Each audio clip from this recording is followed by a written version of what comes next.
It was a busy day on the Northwestern Railway as Thomas was taking Annie and Clarabelle out for a stroll. But as he was taking a good train, he went up the hill and suddenly he was rushing down rapidly. "Oh, no, not you again, you idiot truck!"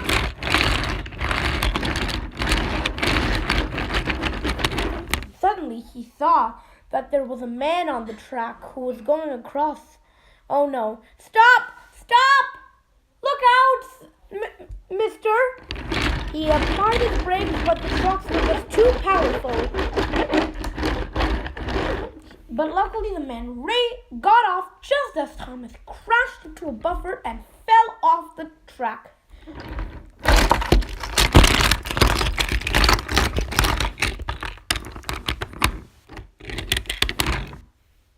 He was okay, and soon Edward came to help. Thomas was dazed, but he wasn't surprised. He was now very miserable, as it brought up a bad memory from the past. Once upon a time, there was an area called the LBSCR Railway on the Southern Railway. Thomas worked with most of his brothers, and as he worked there for a long time, he had many jobs with trucks and not passengers. He would really only pull trucks. And he would love to bash them about.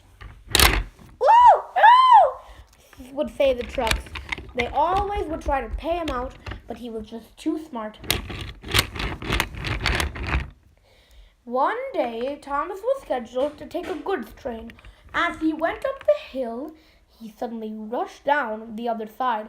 The trucks had gotten their chance as it was a slippery day as it had just rained. Thomas raced down the line at a high, rapid speed. "Oh no! Help!"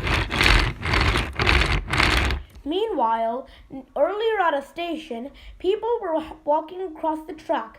And while one man was walking across the track, Thomas was coming in quickly. "Stop, you idiot trucks! There's someone on the line!"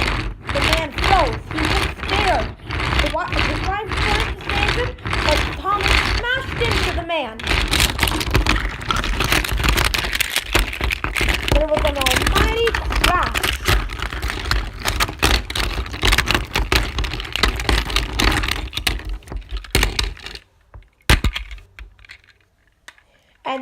And Thomas had crashed through the wall of the station. All the passengers had gotten out, but the man he had ran over was killed instantly, and the station master had been injured severely. There was destruction everywhere as blood was smeared all over the track. Thomas was surprised as he lay on his side. He was dented with chips all over his green paint. He had originally been brown, but he was repainted green for a short time on the railway when he was built. He had been brown, but then repainted green. When he was sent to the works, he was restored to his original brown, but he was still miserable after the day's events. He stayed in the shed for days. A man had been killed, and the families drowned their tears. And luckily, the railway wasn't sued, but it was charged a small finance. The manager was a kind one, and he understood Thomas's predicament.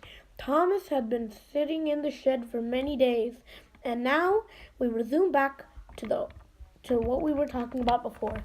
Thomas had been shunted into the works as chips were in his paint and buffers were twisted, just like that fateful day when he was on the LBSCR. He sighed mournfully. He had once been number 70, and then he was switched to being number 108 because of a few delays, and number 70 had to be built, and he had to be restored, and he was redone into number 108, as these parts that he was built from were from 108, who had in a terrible accident.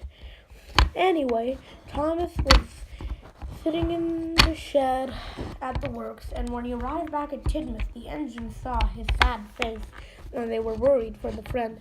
Thomas lied sad all week. And Andy and Clarabelle noticed this when they tried to talk to him. Aren't those birds adorable, Thomas? Thomas didn't speak. He just continued puffing along. Annie and Clarabelle both looked at each other and knew something was wrong. Thomas, what's wrong? I just can't tell you. Come on, you can tell us, Thomas. While I was had that accident yesterday, it reminded me of a bad memory.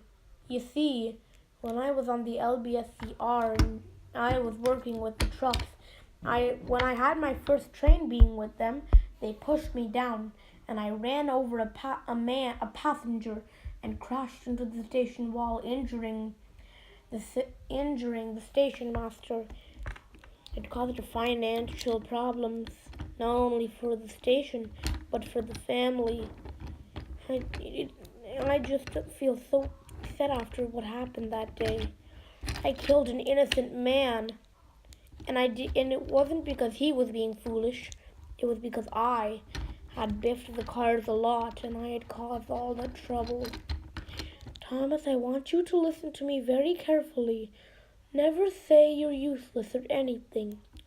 Listen, we can help you in a way. I'm sorry, Annie and Clarabelle, but I just can't take it. Annie and Clarabelle both looked at each other. They weren't worried now. They had an idea.